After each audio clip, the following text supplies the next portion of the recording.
labelling and naming of the wine product. In contrast, before the 1994 agreement, there was no such regulation in the Australian industry. You could grow wine wherever you wanted effectively, and even really name it and label it whatever you wanted. This regulatory difference had a significant impact on the negotiations. As one Australian negotiator commented, the EU's links back to industry were different to Australia's. The wine industry is controlled much more than in Australia, so it was more the case of the industry accepting the laws of the EU.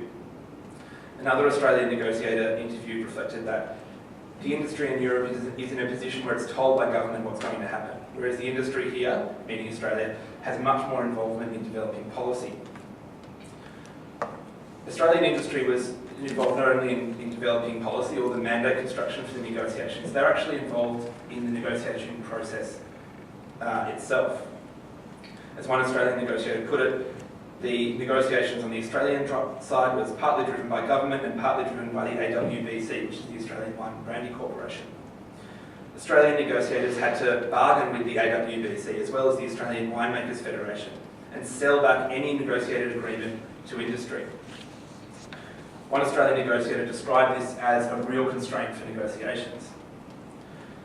In contrast, the EU system of government regulation and control over its wine industry meant it didn't have to bargain and sell concessions back to industry in this way. This dynamic led to Australia adopting, in this case, a more rigid bargaining behaviour, whereas the EU's was more flexible. Large sections of the Australian industry in 1994 were very reluctant to give up the use of European GIs, particularly the GIs of claret, port, sherry, and most notably champagne. So there was a real problem here in terms of concessions. In spite of this opposition from Australian industry, however, a unique solution was developed by EU and Australian negotiators. Article 9 of the 1994 agreement contained the Best Endeavours Clause. This allowed the EU and Australia to put off agreement on some of the more controversial GIs until 1997. As I said, there was a recognition Australian industry was moving in the right direction, however they just weren't there at the time of the 1994 agreement. Here we have some figures showing how there was sort of a pretty clear decline, particularly post 1994 agreement. This is the number of uses of the GI champagne. Red Burgundy, once again, sort of a bit more wobbly, but generally a steady decline. And Chablis, sort of, as you can see, after 1994, quite a steady decline. So as I said, there was an understanding from both the EU and Australian negotiators that Australian industry was moving towards recognition that it was not in their best interests to continue to use European wine GIs. As one Australian negotiator reflected, it was a significant turning point in the negotiations. We were able to put off confrontation with industry. The Australian industry was changing, and it was only a matter of time. So the Best Endeavours Clause allowed Australia to temper its main concession in the negotiations and made it possible to sell this agreement back to industry. Importantly, the Best Endeavours Clause was a cooperative solution to this roadblock in the negotiations. It was conceived by EU negotiators and embraced by their Australian counterparts. Australia's relatively minor economic and political power has meant that the EU, in other negotiations such as the Framework Agreement negotiations of 1997, has been able to afford to be fairly inflexible and make very few concessions. The unique context of the Wine Trade Agreement negotiations made the EU-Australian power dynamic and bargaining position different from negotiation encounters of the past.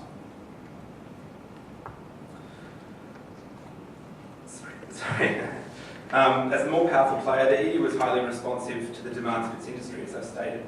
This drove it to the negotiating table to negotiate an agreement with Australia, and it also limited its attractive non-agreement alternatives.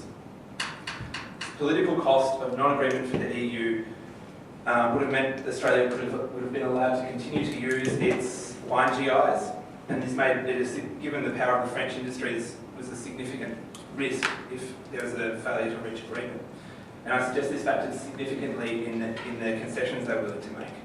Furthermore, the EU negotiators didn't actually think that Australian wine was going to be able to penetrate the European market in the way it did, and therefore access of Australian wine to its market wasn't seen as a massive concession. As one Australian negotiator reflected, I don't think they saw that the English would take to Australian wine the way they did. Another commented that EU negotiators would have played a bit harder had they known how well Australian wine would have penetrated the UK market. The French wine industry was assured of its own superiority and took a fairly condescending attitude towards Australian wine, which at this stage was probably rightly characterised as inexpensive bulk wine of an inferior quality to the European product. So the high cost of non-agreement and a failure to anticipate the success of Australian wine in European markets led EU negotiators to concede effective full market access to Australian wine, and this was done through recognition of Australian winemaking practices and labelling. The outcome. Today, as you can see here, Australia recognises over 2,500 European wine GIs. The EU has also negotiated similar agreements with other New World producers, including the US, Canada, South Africa and Chile, demonstrating that there has been at least some utility of the negotiated Australian agreement in terms of exporting it to other New World producers. For Australia, 16 different winemaking practices and techniques have been recognised by the EU as part of the agreement, as well as Australian labelling practices. So both parties, as you can see, made concessions and also fulfilled their desired aims. However, in terms of economic gains, Australia's benefits have been substantial.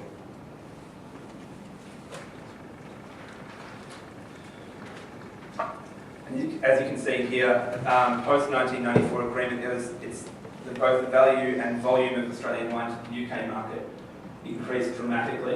It's dropped off now because of various industry reasons. But there's still substantial wine trade to the EU market as a whole, as you can see here, 382 million litres and 863 million Australian dollars worth of wine trade to the EU. And this growth in Australian wine exports can in part be attributed, I suggest, to the concessions which the EU made as part of the negotiations, which in effect created a free trade in wine between the two parties.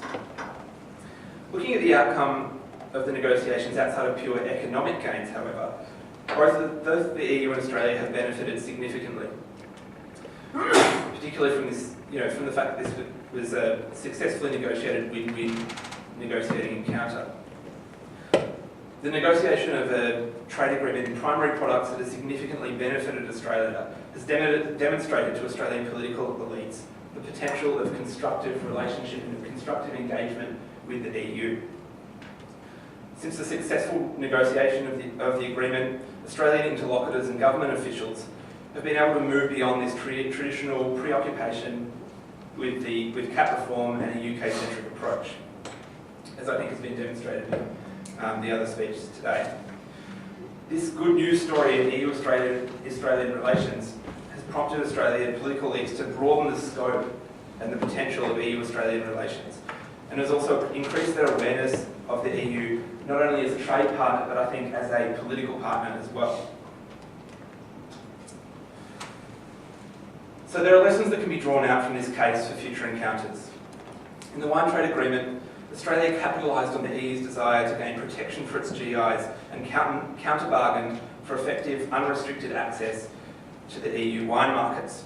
In future encounters, Australia might consider seeking to continue to negotiate with the EU in areas of common interest, as opposed to issues such as agricultural protectionism, where the EU has been notoriously unresponsive to Australian demands. And I think Australia has started to engage with the EU in this way. It's important that Australian negotiators and policymakers also understand the institutional structures and the policy-making processes of the EU. The case of the wine trade agreement clearly demonstrates how these institutional structures and policy-making processes can both help and hinder negotiations by informing either the flexibility or inflexibility of EU bargaining, not to mention just the obvious utility of understanding your negotiating partner and how they operate. Although these assertions may seem self-evident, recognition of these factors has not been reflected in the history of EU-Australian relations and negotiating encounters. The wine trade agreements and the ongoing negotiation for the framework agreement at the moment mark definite positive developments in the relationship. However, there remains a need from both scholars and Australian policymakers alike to develop deeper understandings of Australia's engagement with the EU and of the EU more generally. Thank you.